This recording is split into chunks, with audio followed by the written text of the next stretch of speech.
I've got several people that I invited because they're either Estills or Van Zandt or whatever.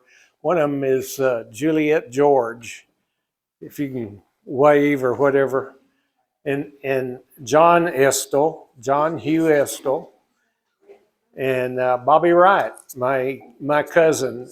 Bobby is a cousin to Joe Wright, and Bobby and I are first cousins. And so that makes Joe and I cousins-in-law. So anyhow, I kind of messed that up because my picture didn't show up and I didn't get it on my slides quick enough. I also kind of apologized to Junior Hall. I got him trying to do a Lost Restaurants of Grapevine program, and when we decided that next month we would go to the Civil War Museum, there were so many things that related to the family and all that had to do with the Civil War. I kind of wanted to get it on. You know, I know I'm not ready, but I wanted to move it in before we go. Anyhow, I started putting some of these things together, and Kathy Lipscomb got on to me about the 36 Clubs wants for you to talk about the cemeteries of Grapevine area.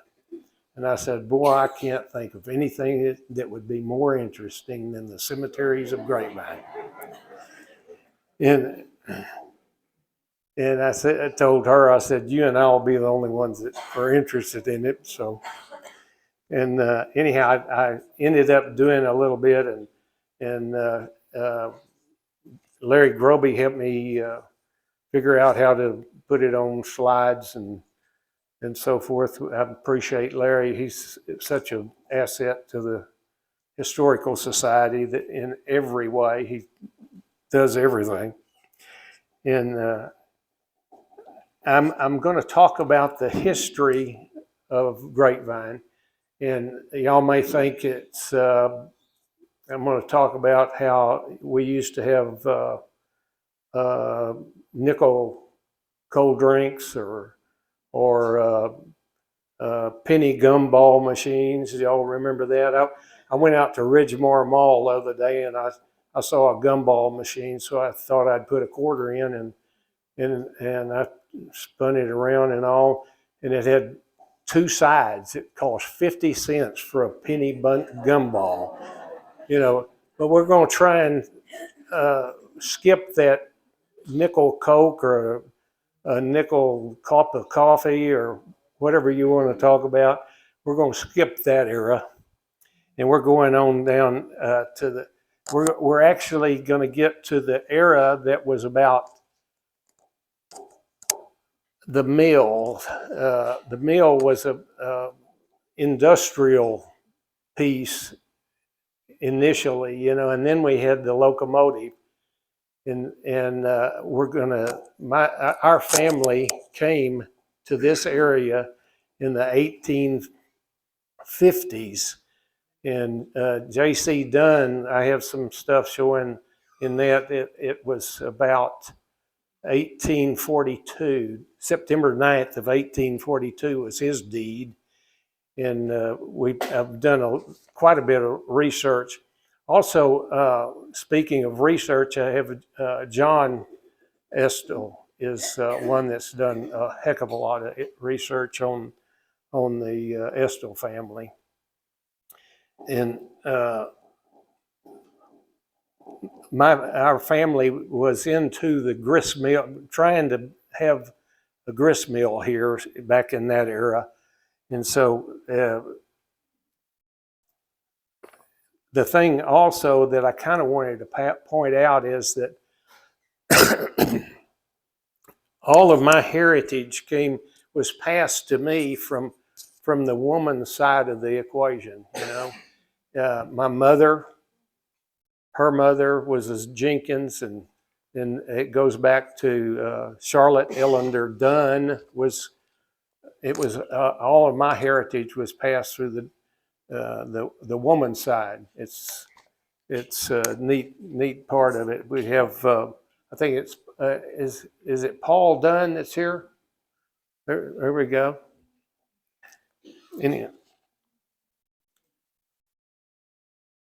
One of the things that I kind of wanted to point out, when I decided to hurry this along because of the Civil War thing, I said, I don't think I have enough time to do this, and plus my memory, I can't, it gets fogged up pretty quick. And I said, well, I might as well hurry up and do it before it gets any worse than it already is. And I also, along about that time, I'm talking about my memory. I went to Merle Haverin's funeral, and Merle was her and her husband were so into the history of Grapevine. Anyhow, I saw Susan Haverin that I went to school with from the first grade, it seemed like. And I said, her husband, I said, where did you meet your husband? She said, at TCU. I said, I didn't know you went to TCU. And she said, hell, we rode together. and I got to think about it. I said, yeah, I guess we did. And we'd pick up on the way to TCU. That's back when, they didn't have a bus running over there, or I'd have probably taken a bus. But we would go by, and Gary Bone was another guy that was a year ahead of us, and he was already in TCU. And I remember we rode together.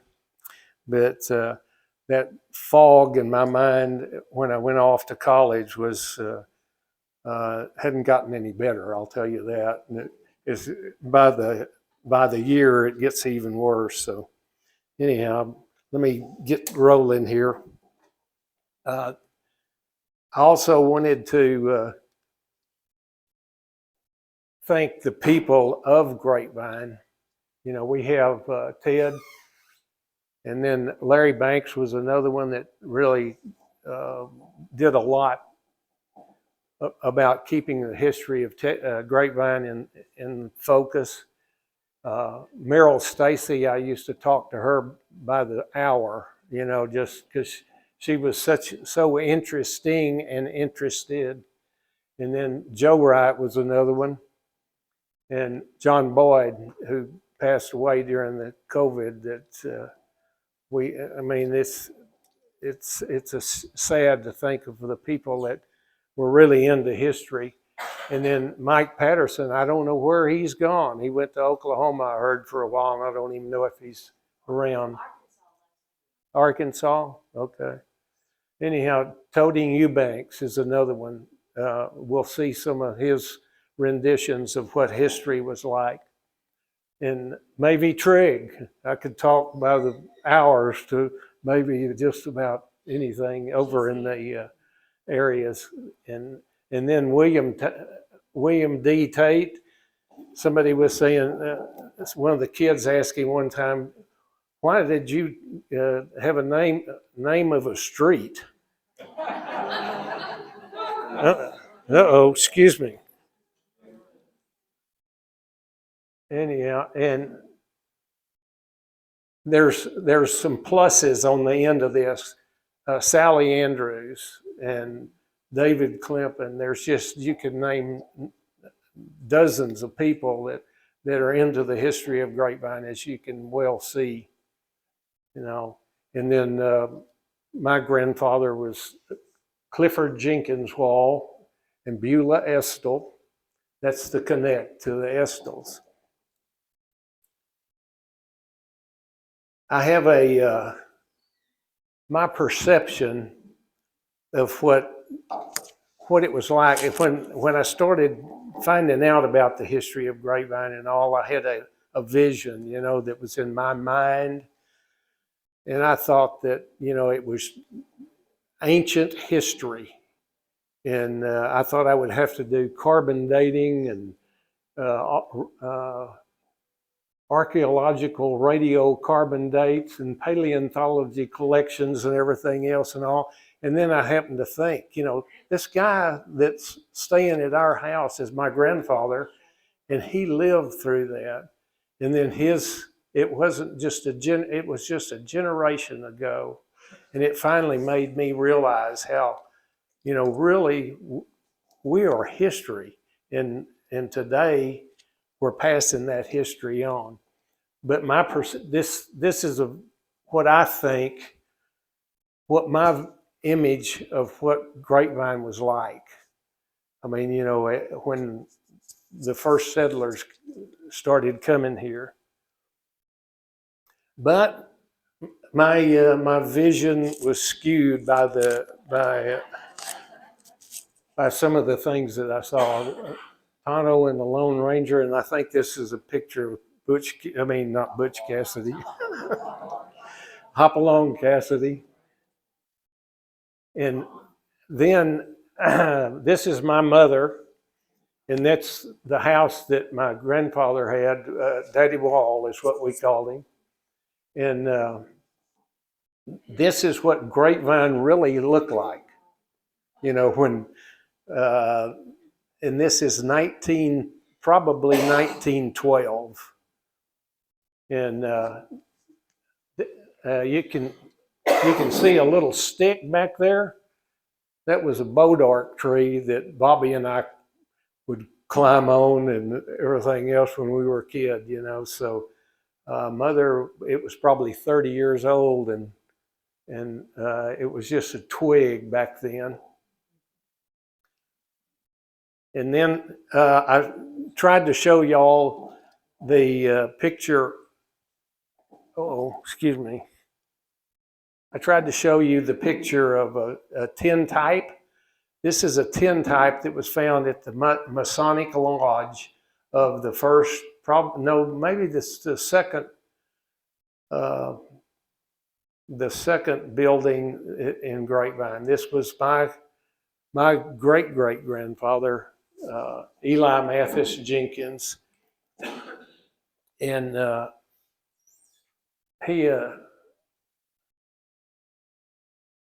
I took this tintype picture that I got from Sally, and had somebody paint a painting of it, and that's what the building looked like.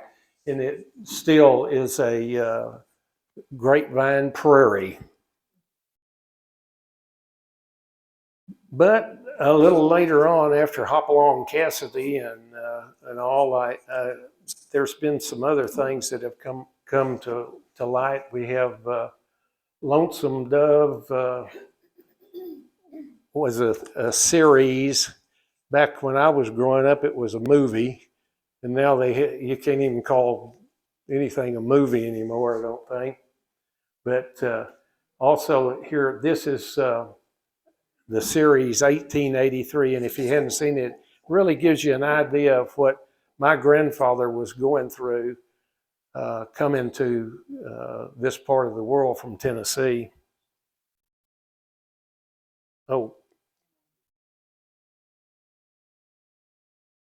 One other thing.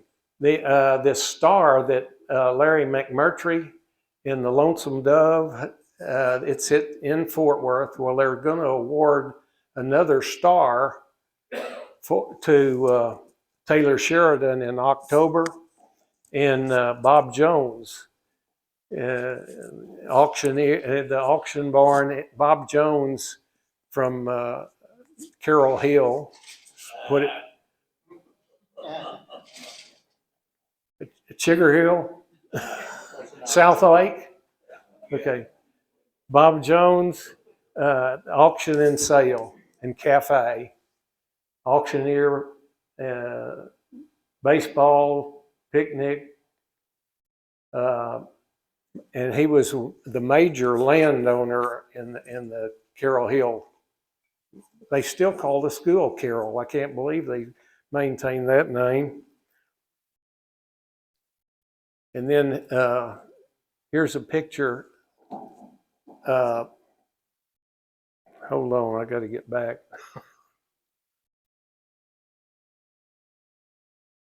Ah, Tony Eubanks.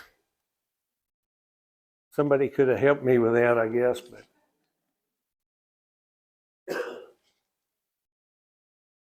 Okay.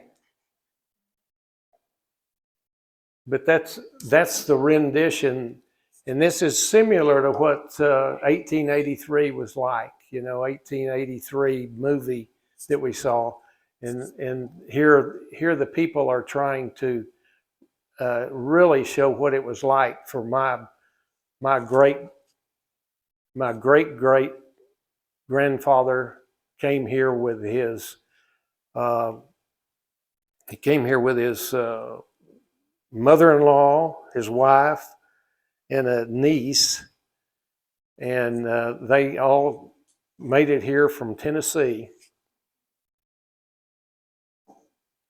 And this is a picture of Grapevine, probably one of the earliest pictures. The telephone poles up there kind of date it along with the buggies and everything. I don't know where my grandfather was born in 1878, and so he was probably 1890-ish. Okay, here we go. I'm trying to trace what is going on with the family, and so this is what I came up with a little bit. Family dynamics and all is hard to follow sometimes, and so I was trying to straighten it all out here. And J.C. Dunn, Eli Mathis Jenkins, and Jefferson Estills all along there. And then I happened to notice, well, he brought with him Nancy P. Van Zandt. And I said, this doesn't really tell the whole story. So this should straighten it out for everybody.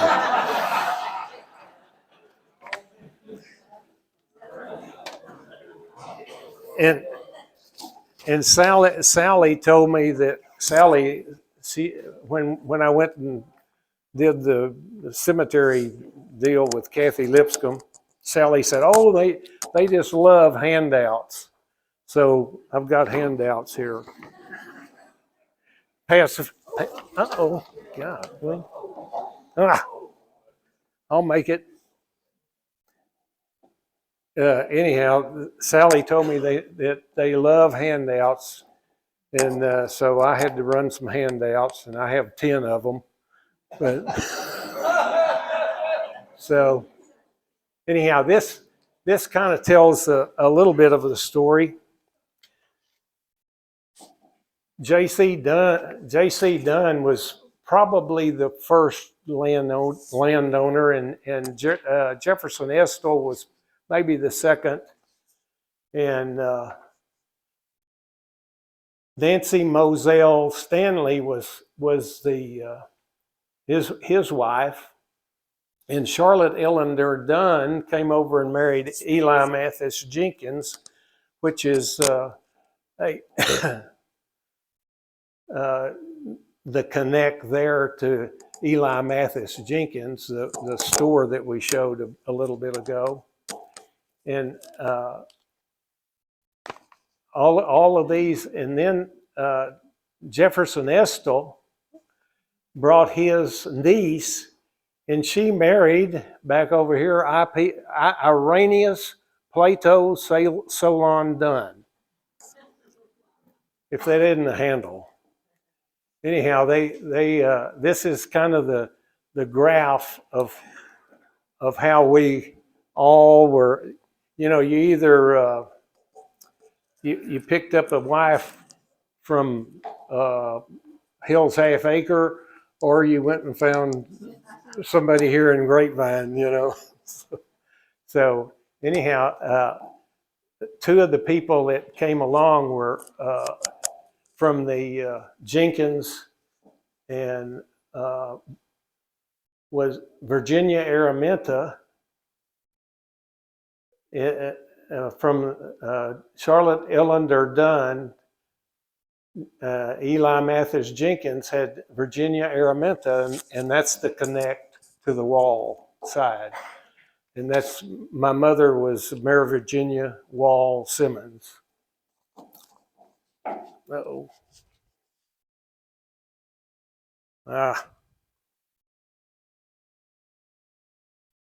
What is the deal here? Oh, I got it turned around backwards. Here we go.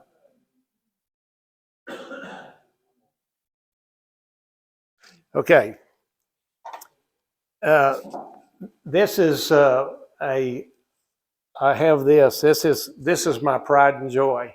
This of the four families that I'm referring to here.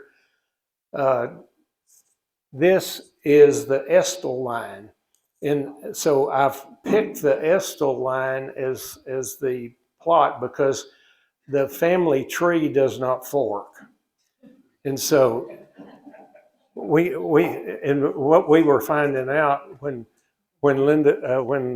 Kathy had me looking at this stuff, we have the Estills line had 11 that I'm from had 11 kids. Now I got it.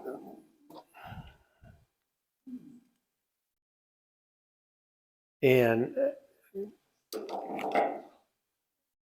they the first place that they had was at Bear Creek Cemetery area, and where Bear Creek and Little Bear come together. And there were 11 children that died, and only 5 adults lived.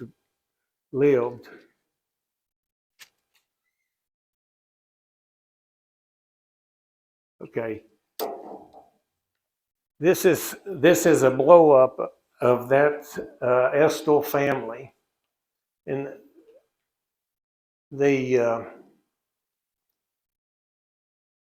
there were of the 4 that married, 3 of them married Lipscombs, and my grandfather married another Estills. He went and got an Estills, so we all married cousins, and which adds to my foggy memory.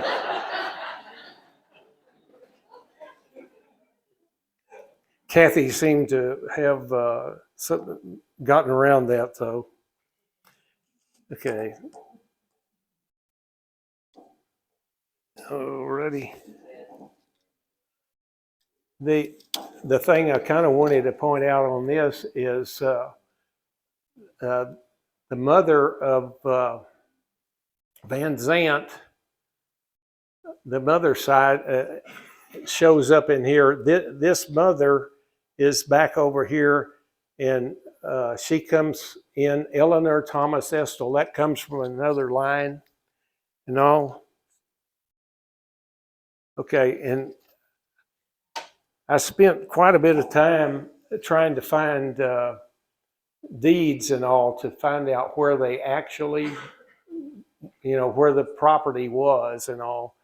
And with that, my cousin back at the back, Bobby, these people over here, if anybody knows Joe Wright, that was at his funeral.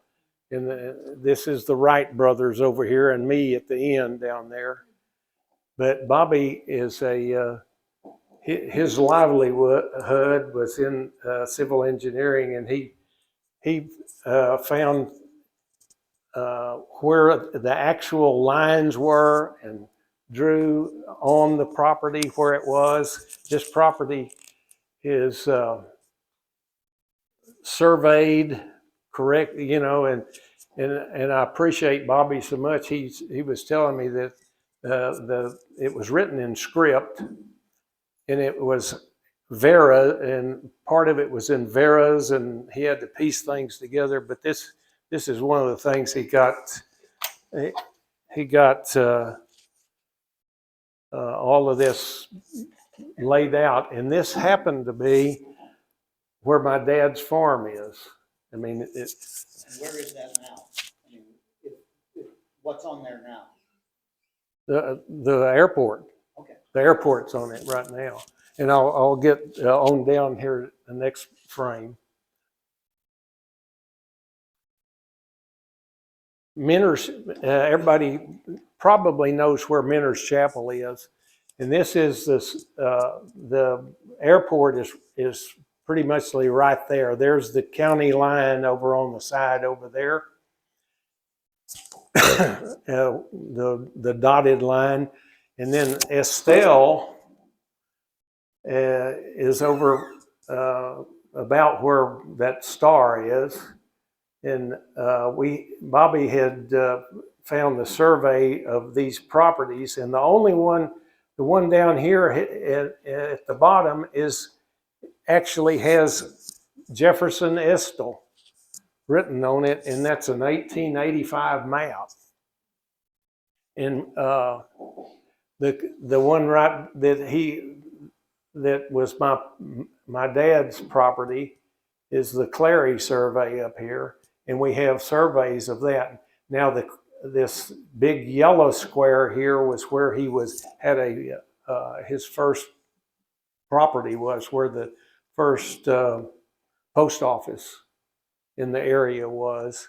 And then this one down at the very bottom down here is where the Bird's Fort, real close to Bird's Fort.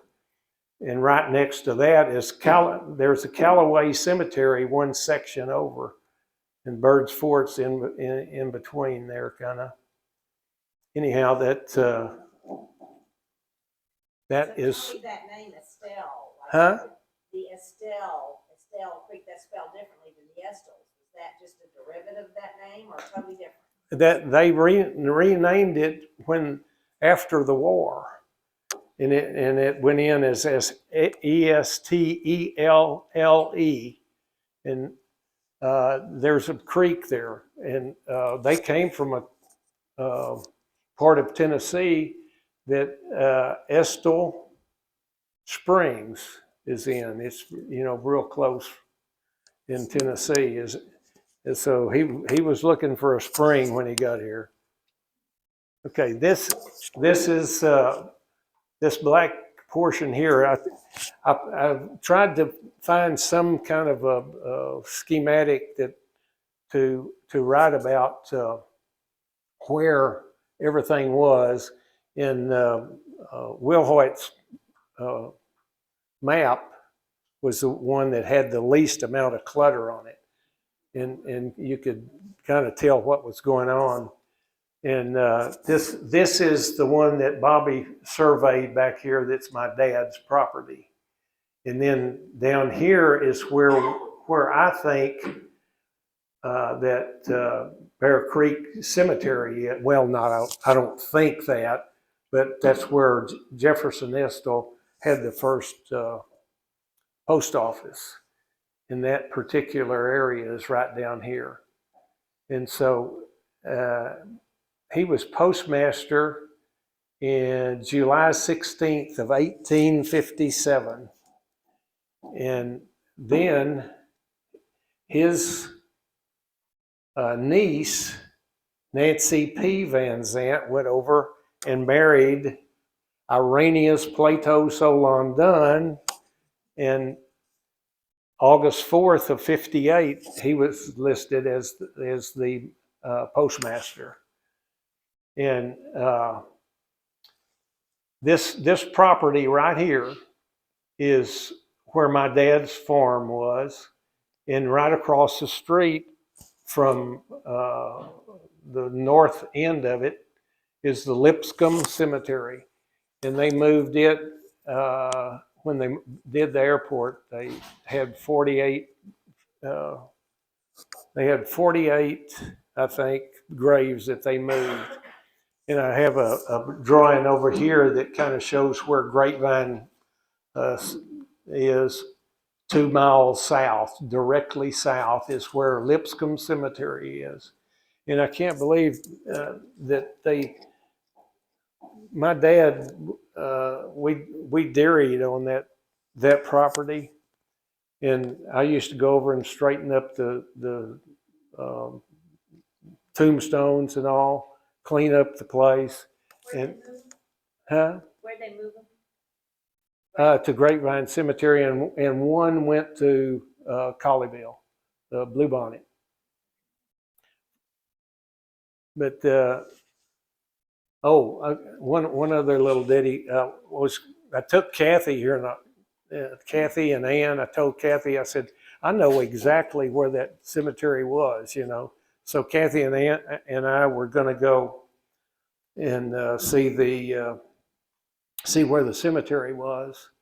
And so we went out there to Minner's Chapel, and we were going to walk across to where the cemetery was, and come to find out it's really in the middle of runway number whatever. Anyhow, we got out at Minner's Chapel. You know, they have a parking area over there, and we got out at Minner's Chapel. And about 5 minutes, there was a van pull up, and these guys got out, and there were about 9 people in there, and they got out. A couple of them got out and had ball caps on that said SWAT on them. So Kathy and I didn't make it to the runway over there. Yeah. Okay. Okay. Here's where I kind of got really launched into trying to find out exactly where everything is, because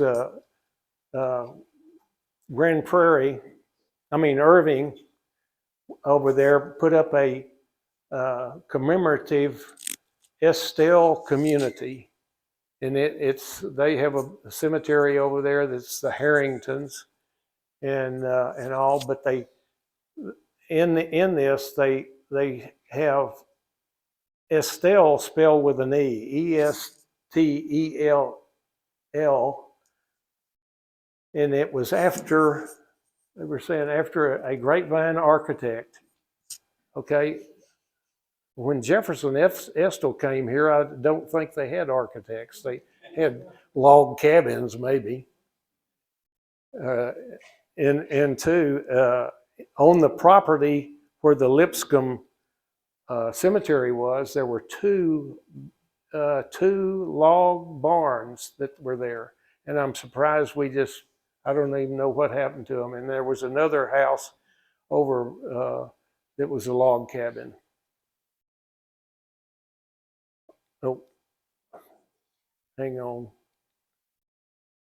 Oh, this marker right here in the cemetery and so forth is I'm trying to position where it is. Clydeen Powers, it's probably 0.5 miles from there. Terminal E is 2.2. In Bear Creek, the cemetery is probably 2.5. And there's a community over in Irving that is called Sowers, a cemetery in Sowers. And they had a Bonnie and Clyde event where they got shot in the leg or something during that era of Bonnie and Clyde. And Irving should have gone over and put a monument up for Bonnie and Clyde, like South Lake has. And then Las Colinas, everybody has heard of Las Colinas, and it was a flood zone when I was going down the 114, getting over to the circle. And then Euless is 4.4 miles from this. Irving is 4.4 from it. But I'm proud that Irving at least acknowledged the presence of some historic anything. Okay, this is something I pulled out of the county that says that Jenkins bought this property, but it was referenced from Dunn in 1842, September 9th of 1842. That, they were onesie twosies back then, and they were coming this way. Now, this is the Democrat newspaper, and the person that listed all of this is K.M. Van Zandt, and I'll show y'all a little bit more about K.M. Van Zandt here in a little bit. But we're looking down through here. Number 5. This is telling where you're going to go vote, I think. And this is 1873, and it shows Bobo's store down there, number 4, and then Dunville is referenced.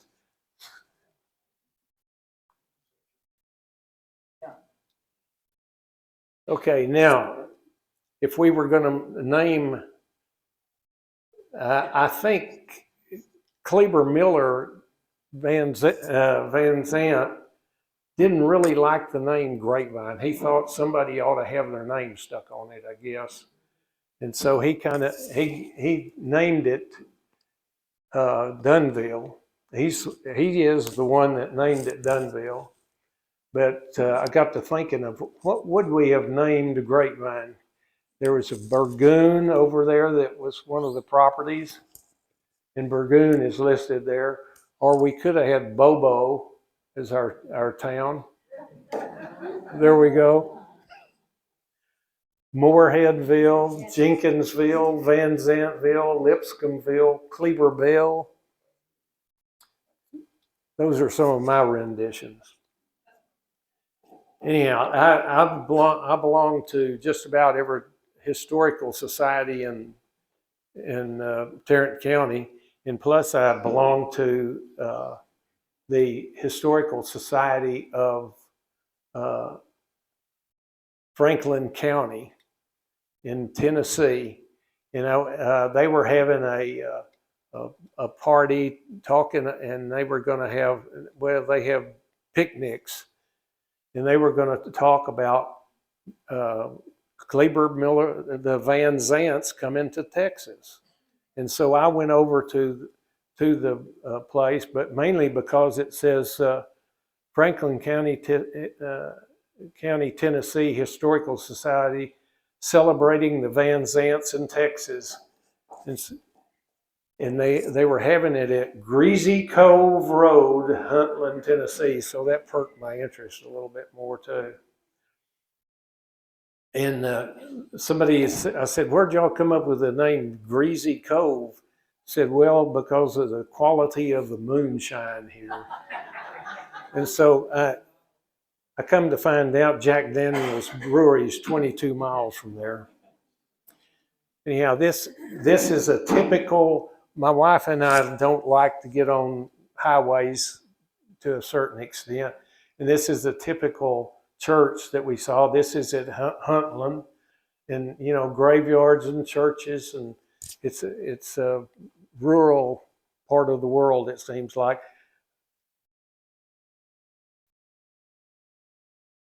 Notice a similarity here with the First Baptist Church. They called it the First Baptist Church. It's really the Second Baptist Church in Grapevine, mainly because the Lonesome Dove is the First Baptist Church in the area. And I was trying to research this a little bit, and so I said, hey, Google, because I don't like to type and I don't like to do any of that stuff. So I said, hey, Google, what's the oldest cemetery in Tarrant County? And it said Pioneers Rest, 1850, okay?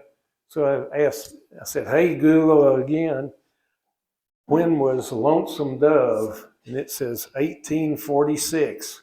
So it didn't take a rocket scientist to figure out that Google had messed up. Anyhow, this is Grapevine's sister city. Is Winchester is the county seat of Franklin County. And this is Home Bank. That one on the right looks familiar. That's Home Bank in Grapevine.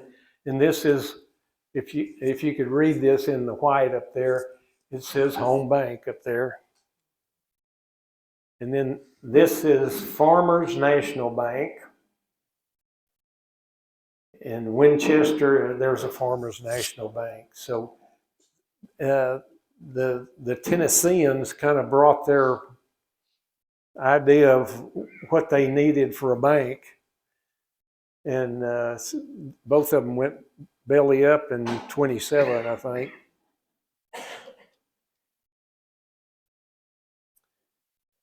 Okay, here we go. This is Dunville on a drawing of Tarrant County. This is an 1870-ish, 1885 map of the county. And this is the Dallas County line right here, and there's Dunville. And down here is where Jefferson Estills first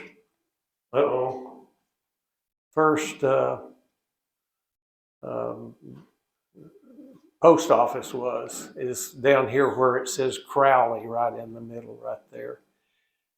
And this Kleber Miller Van Zandt was a surveyor for the railroad around 1850. That was told in his book, and he was surveying in Marshall around that era, and so he, I think he probably,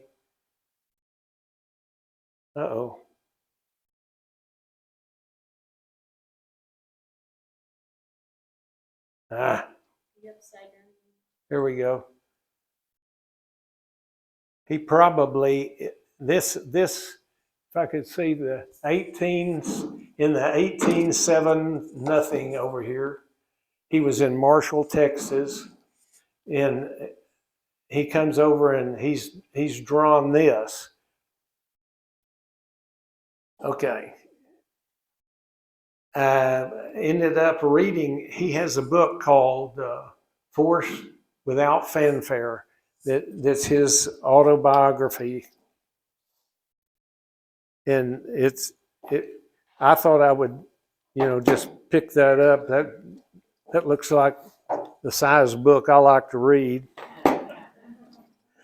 Plus, but it has a lot of, references to it, Okay, there's some similarities with Kleber.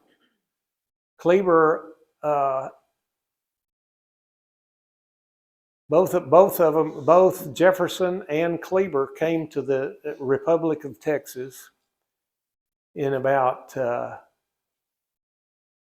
Kleber was here in 1838 in Marshall, Texas, and Jefferson Estill, per Aunt Weechie, was here in 1841, and I think per John. I'm not for real sure where I've gotten all of that. 1841, he was in Jefferson, Texas, and in 1852, he was in Marshall, Texas, and so was Kleber Miller Van Zandt around that time. And then Kleber Miller Van Zandt is the namesake of Van Zandt County. In 1849, Isaac Van Zandt, his dad, died. In 1850, he shows to be from the book, it shows he's a surveyor in Marshall, Texas. And in the book, it references some things like he was always trying to get around some kind of disease, yellow fever, and he referenced taking a mustard bath. Sounds like a real good way to do it, I guess. Anyhow, he also spent the night in his travelings. He spent the night at somebody's house, and there was they were talking about this, that, and the other, and around the dinner table, and the daughter, the guy asked him, "What religion are you?" And the daughter said, "I know what religion he is. He's a Baptist." And she said, "Because I saw your liquor bottle in your bag." And it come to find out, he had a roll up of surveys or something in there, so she thought he was a Baptist. Okay, and later on, he was in 60s. He was in the Civil War, and he was in Company D. That's one reason I kind of sped up this. I feel like I'm hurried with this, in that he was a prisoner of war during the Civil War, and they released him, and they had some talk about that. And also in that, he mentioned G.B. Lipscomb, a cousin, and J.S. Calloway, and then he was in business later after the Civil War with J.P. Lipscomb. And J.P. Lipscomb is kind of a confusing one, in that two of the Lipscombs, and I couldn't figure out which one it was because they didn't put the P on there. But there's two Josie and one other. Anyhow, he had a business with Lipscomb, and here lately, there's lots of businesses that maintain what we saw on some of the things. The businesses that were listed on there were groceries and everything else. But has anybody seen dry goods listed as a commodity lately? I hadn't run across that lately. But in Tarrant County, the population in 1850 was 664. And then in 1860, it was 6,000. And then in 1870, it had dropped because of the Civil War. And Tarrant County participated quite a bit in the Civil War. And then Jefferson Estill was in Jefferson, Texas in 1841, Marshall, Texas in 52. That's probably where they ran into each other and made the connect. And then 1852, the Grapevine Prairie, he came here before he brought his family in 56. And Eli Mathis Jenkins' store was in 56, and post office was in 57, and then the Dunville post office in 58. Oh.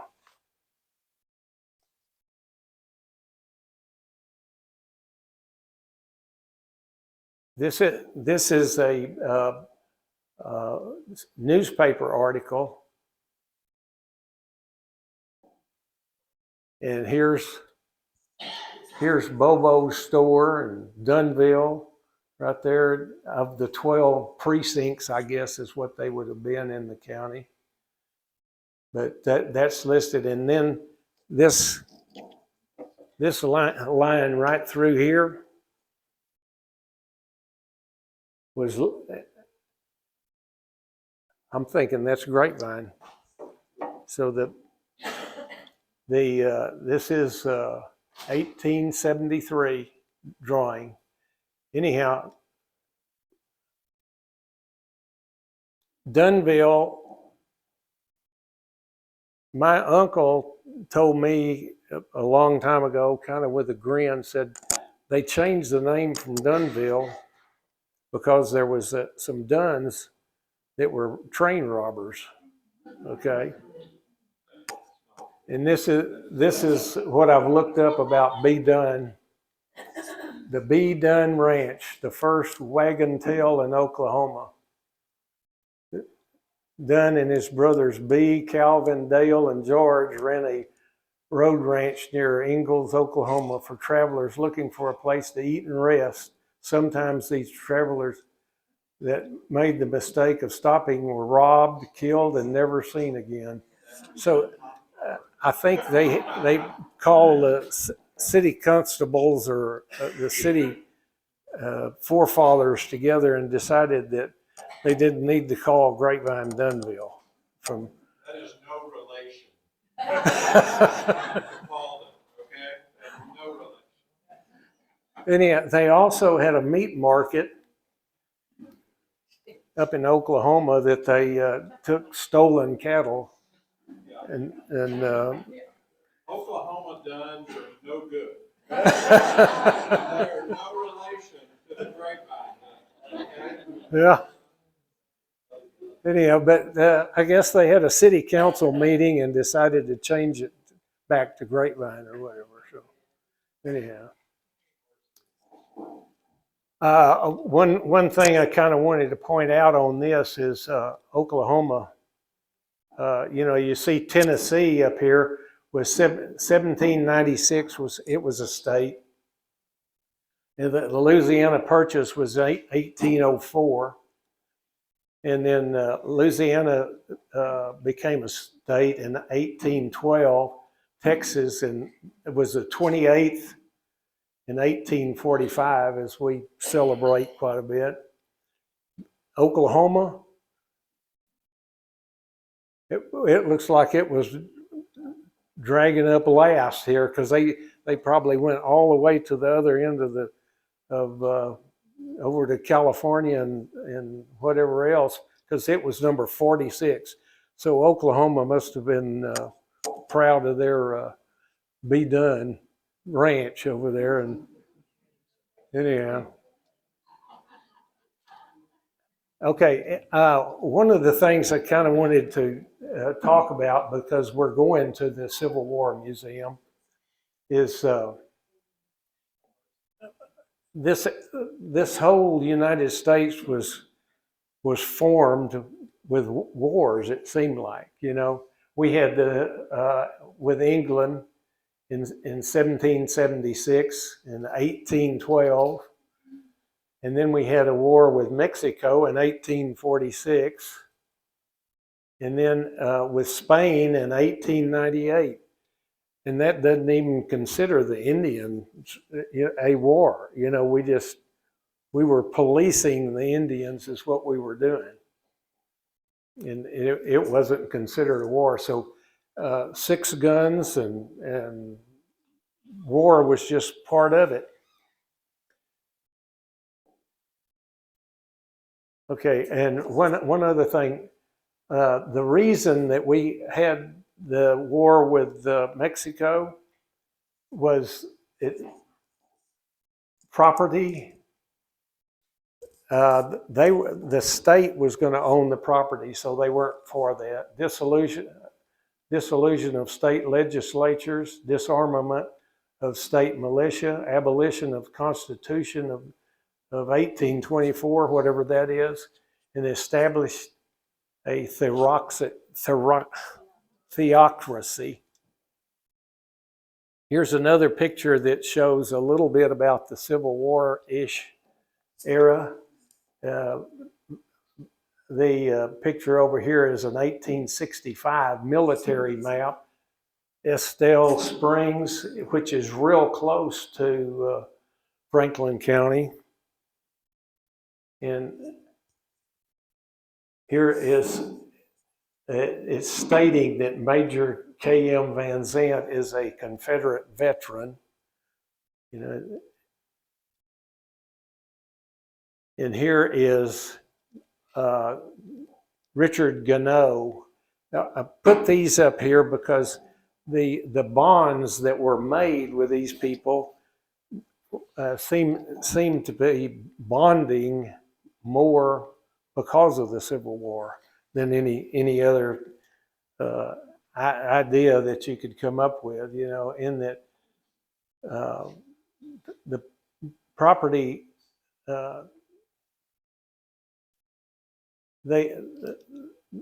Gannot was a general, a brigadier general, and lived just over here where the hotels are now. And the bond that they had during those times were, you know, phenomenal. Yeah. And here is Isaac Van Zandt and Francis Cook Van Zandt was the Van Zandt connection, and she was a Lipscomb. So we had a bond here with the Van Zandts in Fort Worth, brought on by another mother. You know, like I was telling you, that my lineage goes through mothers, it seemed like, you know. And this is a monument that was at the Van Zandt Cottage over in Fort Worth. And this is a historic marker. It's the only one the only house in Fort Worth that's on the same property that it was on. And this monument we'll see when we go over to the on the trip here in a little bit. But they have pulled it out and stuck it. I mean, they pulled it out of the yard here because of the attitude that we have today. Here's another one. The Van Zandt cabin is over by Farrington Field, if anybody really knows about that. Farrington Field, and this is Grapevine's High School right there in about 1910. And Evan Stanley Farrington went over there, I guess, and made a name for himself, so they named the football field that's been there for years.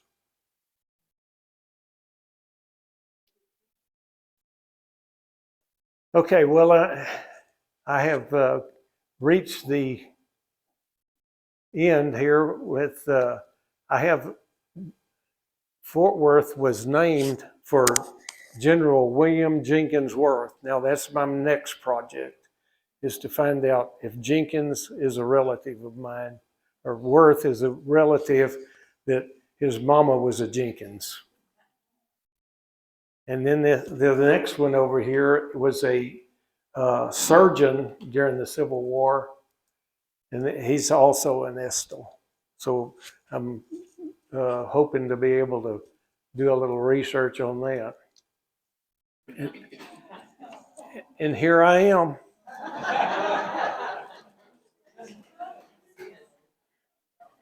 I threw this in here so you know, I could be kind of with the time, you know. Anyhow, I appreciate y'all listening to my rendition on the Estills and the Van Zandts and the connection that we have here in Grapevine with Fort Worth.